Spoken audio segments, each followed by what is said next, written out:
In this video, I'm going to teach you how to control your appetite, control your hunger, so that you can take control of your health. Controlling your appetite and your hunger is truly about controlling your hormones.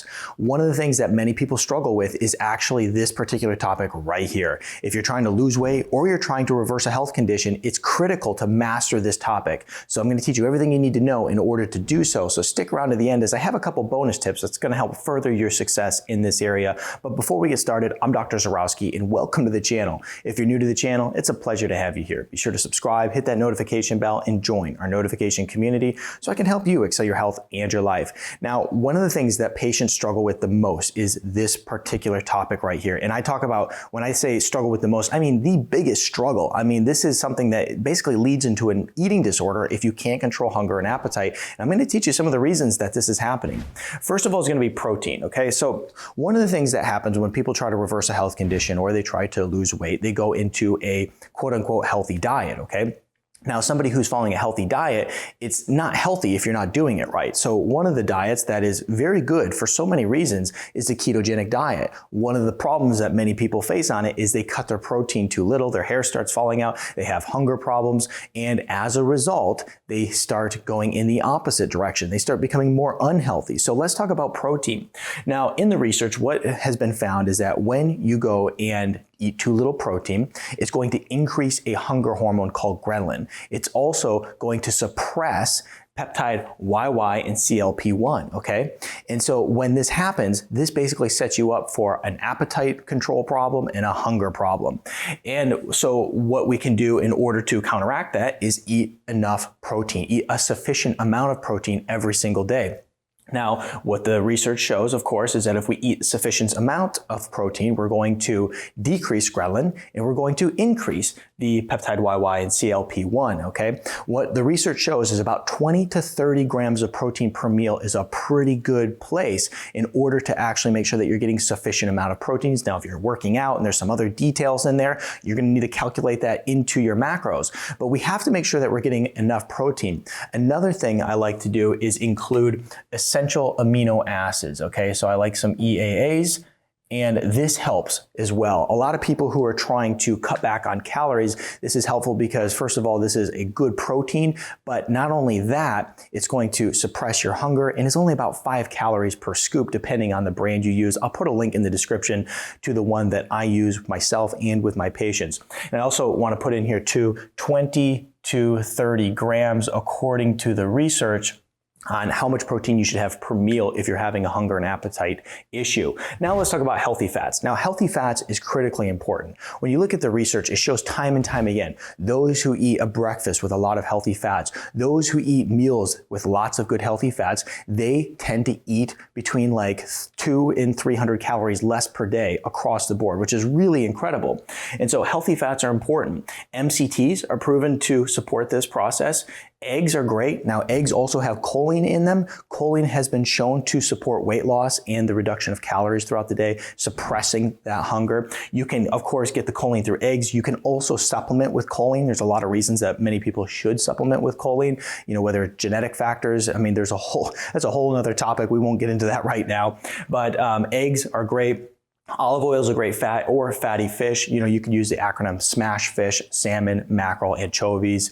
Also, herring and sardines are also good. Those are all good fatty fish in order to increase your healthy fats. Okay, so increase your healthy fats throughout the day, and that is really powerful for suppressing your appetite, especially in the morning. If you're somebody who, like, let's say you're eating breakfast, okay, eggs are a great way to start your day for eating fewer calories all day. The ketogenic diet is also great. It's probably one of the best diets out there for suppressing your appetite. It takes out the sugar. It takes out a lot of these carbs that you shouldn't be eating anyway, and it really helps people suppress their appetite. But if you're following the ketogenic diet and you're not getting your macros right, like I said, the ketogenic diet, I have people ask me this all the time. Why is it that my hair is falling out? Why is it I'm getting these symptoms? Why is it that I have unsatiable hunger problems well on the ketogenic diet. Many people are restricting protein far too much. So if you're going to do the ketogenic diet, make sure that you have it dialed in correctly, and don't be afraid to move your macros around, okay? Like I said, the ketogenic diet is incredibly powerful for weight loss. It's incredibly powerful for reversing health conditions, but if you're doing it wrong, it can set up appetite issues that literally leads into an eating disorder. I've seen this so many times, and even it's hard because when people are in that state where they're suffering with this problem, it's very difficult for them to come out of it. So ketogenic diet, macros, all really good. Calorie control. This is another one that's really big.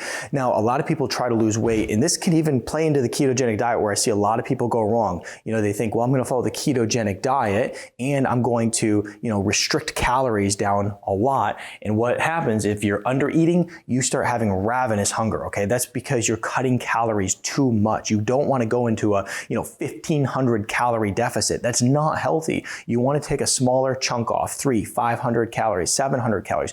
Use smaller calorie deficits if you're trying to lose weight. Don't go into a calorie deficit that's setting you up for serious hunger and appetite problems, okay? Overeating is another problem. Overeating just kind of creates this vicious cycle. You eat too much and you constantly feel like eating more and more. So that's something that's very important to make sure you're controlling your calories. I've been talking about this quite a bit in some of my recent videos. I'm in a process where not only am I really focusing on controlling my own calories as I'm trying to, lose some fat on my body, but also helping many people take action and control this as well. Exercise is also really powerful. What the research shows is that when you are doing exercise, you're going to increase insulin sensitivity and you're going to decrease ghrelin. Remember, this is a hunger hormone. When it is stimulated, when you are doing things in your daily life to stimulate ghrelin, you are going to have some problems with overeating. That is your hunger hormone. They did a study where they took two groups of individuals. One group was not exercising at all, and one group was doing about 30 minutes of exercise per day. The group doing about 30 minutes of exercise per day, they were eating naturally about 200 calories less. Those who were not exercising at all were eating about 200 calories more, okay? Now, you might think to yourself, well, wouldn't exercise actually promote increasing your metabolism? So therefore, it's going to increase hunger? No, not necessarily. Now, if you're somebody who's doing a 60-minute or hour and a half workout, obviously you're going to need to eat more in that scenario. But the truth is that just regular exercise that's like 30 minutes long on a daily basis, whether it's a walk or whether it's some weightlifting, that kind of thing, it actually helps decrease your hunger and appetite, in turn helping you decrease calorie intake, which is great. Next thing on our list here is coffee. Now, coffee is going to help increase your metabolism and also decrease your hunger. Now, one of the things that's interesting about coffee is much of the benefit is coming from the caffeine in it, okay? So I say that just so that you understand where the benefit comes from, but I don't recommend going and using all these different energy drinks out there in order to achieve results. So adding some coffee in throughout the day is highly beneficial, increases your metabolism, decreases that hunger. Many people use it for fasting because it actually decreases hunger. So drinking some black coffee if you're doing an intermittent fast, powerful stuff there. Next is sugar and carbs. Okay, this is basically a negative feedback cycle. We want to make sure that we're cutting out sugar and carbs because the way the sugar and carbs act on our brain and the way that it causes us to crave more is not healthy for us. So you have sugar and carbs, and guess what? You want more and you want more. That negative feedback cycle is very frustrating for many people. Now, the next thing on our list here is sleep and stress, okay? This is a big topic. And by the way, if you want to dive more into how to decrease cortisol, I did a powerful video on that. You can check that out right here because there's certain nutrients you can take in order to get results with stress and decreasing that cortisol. Now, what happens if you have a decrease in stress or an increase in stress and a decrease in sleep? It increases your blood sugar, okay? There's people who will start finding themselves not getting enough sleep and they'll start to have diabetic level blood sugar levels, which is really crazy. So it's going to increase your blood sugar. It's going to increase that cortisol, which in many cases is going to increase insulin, which increases fat storage. And in turn, that is going to increase hunger and high calorie cravings, okay? I can tell you beyond a shadow of a doubt, the days that I don't get enough sleep, the days that I am just really dragging, I not only crave foods that I wouldn't normally eat, but I also don't have the willpower in many cases to just be like, no, I'm not eating that. No, I'm not eating too many calories. No, I am staying away from these particular foods. My willpower is diminished and everything kind of goes off the rails if I'm having a lot of stress and not getting enough sleep. And of course, those two play into each other.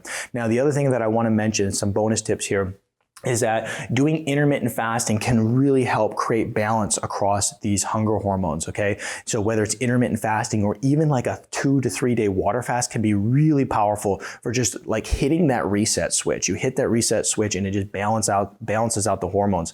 For some people who have just, unsatiable cravings and hunger, and I can't get them to, even with using some of these tips, I can't get them to get results.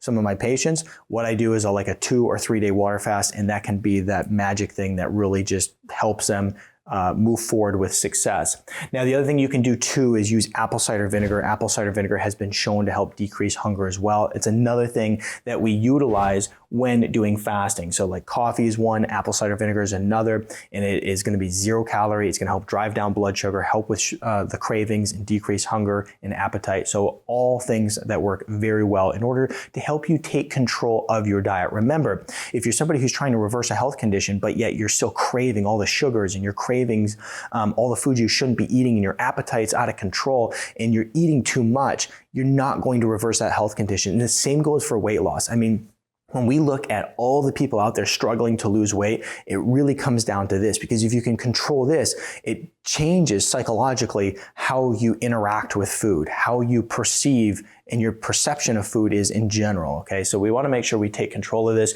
use some of these tips, give this video a thumbs up and share it with your friends so that they can lose weight, they can get results. And let me know in the comment section, what you've done here in order to really support your hunger and take control of your health. And then lastly, check out this video on a powerful nutrient that you can use that helps lower your blood sugar. I'll see you in the next video. A lot of people go to the store and they just find like a random supplement and they just take it and they go, well, the natural approach didn't work for me. And it's simply because you didn't do it right.